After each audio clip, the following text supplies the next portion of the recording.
యూట్యూబ్లో పెట్టండి. ఈ బియ్యం కడిగిన నీళ్ళండి, ఎర్రగడ్డలు, క్యారెట్ ముక్కలు, బీట్రూట్ ముక్కలు, ఇవన్నీ మనకి ఏమన్నా వెజిటేబుల్స్ కట్ చేస్తాం కదా, అవన్నీ దీంట్లో వేసేసి బాగా నానిపోయిన తర్వాత 3 డేస్కి ఒకసారి ఇట్లా వాటర్లో మిక్స్ చేసి, నాకు ఇవి 2 బకెట్లకు వచ్చినాయండి. 2 బకెట్ల నీళ్ళు అయితే చెట్లకు అంతా సరిపోతాయి.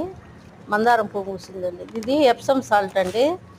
ఇది ఇట్లా ఇవి మంత్కి ఒకసారి ఏదో ఒకటి వాటికి ఫుడ్ ఇవ్వాలి కదా, ఫుడ్ ఇస్తేనే చెట్లు బాగుండేది. ఇట్లా చుట్టూ మట్టి తోవేసి ఇట్లా ఎప్సమ్ సాల్ట్ వేసి దానిపైన మళ్ళీ మట్టి పెట్టేసి ఇట్లా అన్ని చెట్లకు ఇచ్చుకుంటే బాగుంటుందండి. ఇది ఉగా వాళ్ళది, అమెజాన్ నుంచి తెప్పించాను. ఇట్లా సైడ్కి మాత్రమే ఇవ్వాలండి, చెట్టుకు తగలద్దు, సైడ్కి మాత్రమే ఇచ్చి